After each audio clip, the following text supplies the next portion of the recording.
I want to focus on something else which is small in one sense but big in another.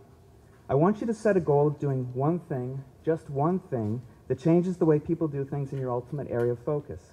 Being so good at something that you can change the way people think about it is not only good for others, it is very, very good for you. It will be the one thing that no one can take away from you. What kind of people am I talking about? The best way I can describe it is in the form of a question. Why is it that when you take a difficult problem, 100 people can look at it and not see the answer, while the 101st person can? I don't fully know the answer, but in my experience, the people who can solve these problems have at least two traits in common: open-mindedness and a source of inspiration. Let me explain what I mean by open-mindedness. I'm not talking about being polite. That is a good idea. I'm talking about a capacity to learn perspectives that for one reason or another you do not have. Those who listen only to their own intuitions and opinions are destined to learn nothing, to remain trapped in an echo chamber of their own making. Public discussions about societal and political issues often fall into this trap. It may be possible that one of today's political parties is 100% right on every issue of the day, and the other parties are all 100% wrong. We live in a world with a lot of 100%ers, and perhaps they are right. That view is apt to be on the wrong side of history. I challenge you to find one political party or politician in American history that in retrospect was vindicated 100% of the time on every issue of the day, or has been shown to be 100% wrong on every issue of the day. I am no statistician, but that seems highly implausible. Okay, maybe there is one exception to my rule. There was the Know-Nothing Party of the 19th century, and perhaps they were 100% wrong on every issue of the day, but with a name like that, perhaps they had it coming to them. So listen, even to those with whom you disagree, perhaps especially to those with whom you disagree.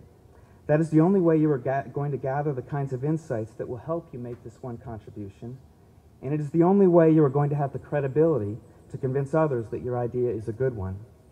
Of course, you can't come up with a contribution that no one else has made if you do not have some ingenuity. Who has this kind of inspiration? Where do they get it? Usually the best insights come from borrowing an idea from one field and adopting it to another. It is impossible to borrow ideas from other fields if you know just one, and if you spend all of your time doing just one thing. I know something else that will not lead to creativity: working yourself to death. Let me illustrate the point. As a young lawyer, I was having a busy day. I had been at the office too long the night before and was too busy to realize how tired I was. At some point in the afternoon, I had a spare moment and tried to return a call from a lawyer in Colorado. I searched my cluttered desk for a fax sheet that might contain the phone number. When I found the sheet, I quickly punched in the first number I saw using the speakerphone. As I heard the phone start to ring, I suddenly received an incoming call. Thinking I could pick up the incoming call before the individual answered, I quickly punched the incoming call button. It didn't work. The caller had hung up on me. So I pulled out the fax sheet again and dialed the number again.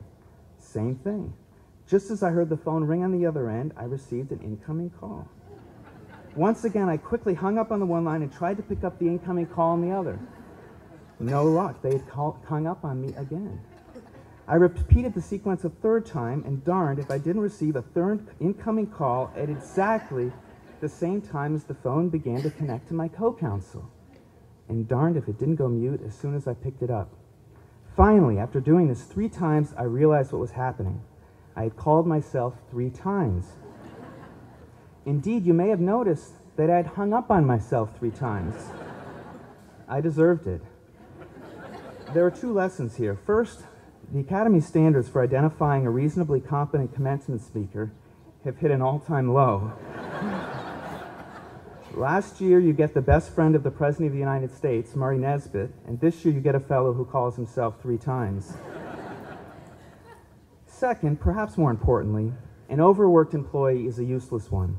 Creativity does not come from the office, and it doesn't happen when you are chained to your desk. In your career, I suspect that many of the best ideas you will ever have will occur to you outside of the office. You can't be creative if you don't have diverse life experiences, interact with a wide circle of friends and family, read widely, pay attention to the world around you, engage in it, exercise, and above all, get some sleep. So what happens when you get this great idea, that new invention, that new medical procedure, that new way of leadership, or that much-needed community service? Of course, people will bow at your feet, invite you to the A-list cocktail parties, and otherwise follow your every move.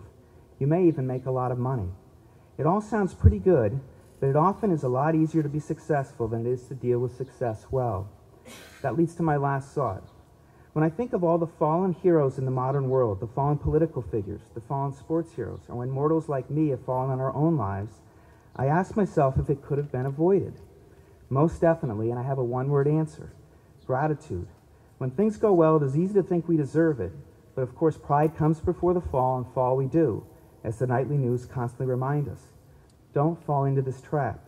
When things go well for you, as they assuredly will, be grateful. Thank God, thank nature, thank something, thank somebody.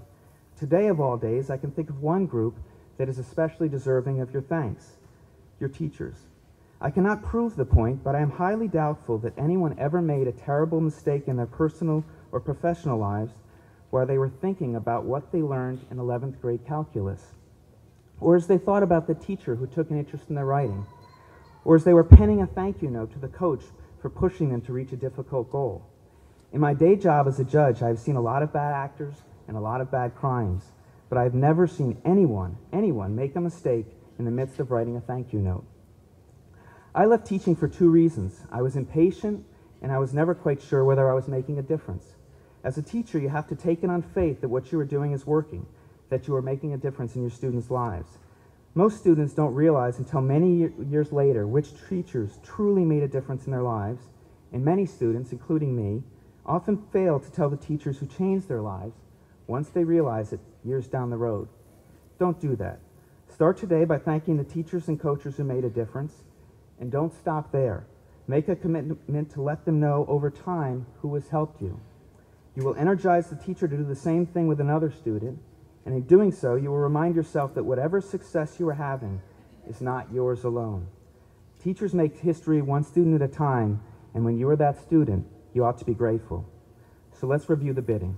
As each of you receive your diplomas and each of your names is called out, I'm going to be thinking of two things. What is that one contribution to your generation that you are going to make that changes the future? And who are the teachers and coaches you're going to thank for getting you there? Thank you.